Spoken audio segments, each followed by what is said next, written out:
Hello मित्रों, जय श्री कृष्ण, जय श्री राधे। तो दोस्तों, आपका स्वागत है रामायण बेस स्टोरी में। हम लोग यहाँ से रामायण से कुछ महत्वपूर्ण स्टोरीज आपके सामने लेके आए हैं और वहाँ से बहुत अच्छे कुछ सबक भी सीखेंगे। जैसे मैनेजमेंट का सबक, कि उस स्टोरीज का मैनेजमेंट में क्या यूज़ है। रामायण हमें बहुत कुछ सिखाती है। तो गाइज, आज का जो हमारे स्टोरी का टाइटल है, आज की जो हमारी कहानी का टाइटल है, वो है शक की दवा नहीं होती। एक बच्चों, रामायण में प्रसंग आता है जब सीता मैया को रावण चुरा के ले जाता है, तो भगवान राम सीता माता की खोज में वन वन भटकते हैं और वन वन भटकते हुए पेड़ पौधों से, पक्षियों से पूछते हैं कि सीता माता कहाँ हैं। उस समय भगवान शिव और माता पार्वती भगवान राम के दर्शन करने के लिए आते हैं। तो वहाँ पर मैया पार्वती के मन में एक शंका पैदा हो जाती है कि क्या यही परम ब्रह्म है, क्या यही वो भगवान है जिसने दुनिया को बनाया है। अगर ये भगवान है तो इसको इतना नहीं पता कि ये पेड़ पौधे, क्या ये पक्षी बता पाएंगे कि सीता कहाँ है।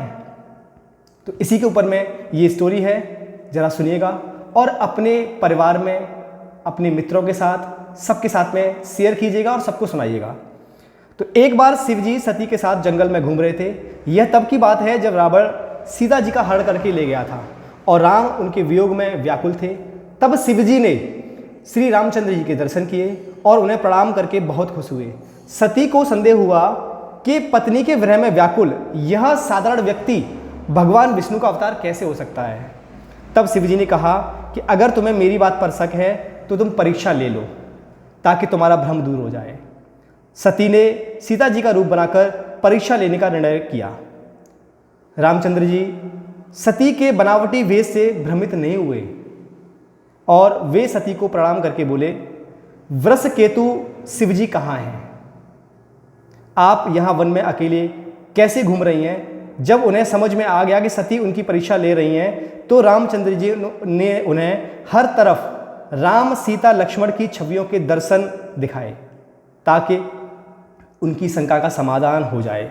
पूरी तरह संतुष्ट होकर सती जब शिवजी के पास लौटकर पहुंची, लेकिन उन्होंने सोचा कि अगर शिवजी को यह पता चला कि वे सीता जी के वेश में गई थी तो उन्हें यह अच्छा नहीं लगेगा। इसलिए जब शिवजी ने पूछा कि क्या परीक्षा ली, तो सती ने झूठ बोल दिया कि मैंने तो कोई परीक्षा नहीं ली,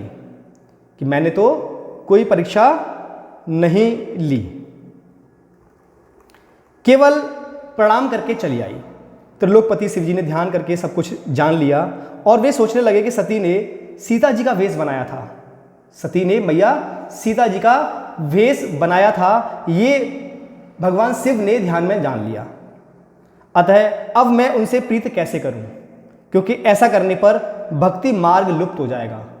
क्योंकि भगवान शिव, भगवान हरि, भगवान विष्णु की पूजा करते हैं और सीता मैया को माता मानते हैं। और पार्वती जी ने सीता जी का रूप धारण कर लिया। अब वो अपने माता से पत्नी का प्रेम कैसे करें, इससे तो भक्ति मार्ग लुप्त हो जाएगा। दूसरी तरफ सती परम पवित्र हैं, इसलिए छोड़ना भी असंभव है, छोड़ना भी संभव नहीं है, क्योंकि वो पतिव्रता हैं और जो माता सती हैं, दैट इज पार्वती माता हैं, वो पवित्र हैं। अतः महादेव के मन में बहुत संताप हुआ और उन्होंने मन में संकल्प लिया कि सती के इस शरीर से पति पत्नी के रूप में मेरी भेंट नहीं हो सकती। इसी वजह से दोस्तों, मैया सती को सती होना पड़ा था। तो इससे हमें मैनेजमेंट का सबक क्या मिलता है, थोड़ा मैनेजमेंट का सबक भी जाने। शक की दवा जैसे बहुत नामी हकीम जो होते हैं उनके पास भी नहीं होती।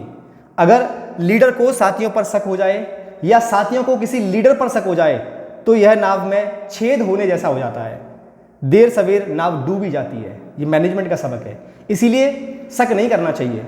यह प्रसंग हमें बताता है कि अगर बिना सोच विचार के कुछ किया जाए तो एक छोटा सा काम भी कितने बड़े परिणाम दे सकता है, और वह भी केवल शंका और शक के कारण।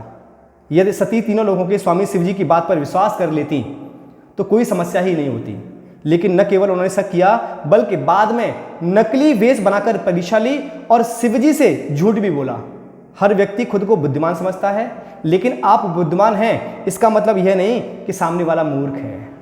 छल कपट से यथासंभव बचना चाहिए, क्योंकि ज्ञानी व्यक्ति उसे सहज ही भांप लेते हैं और उन्हें यह पसंद नहीं आता। जैसा अब्राहम लिंकन ने कहा था, आप सभी लोगों को कुछ समय के लिए मूर्ख बना सकते हैं, आप कुछ लोगों को सारे समय के लिए मूर्ख नहीं बना सकते। ऐसा अब्राहम लिंकन ने कहा था।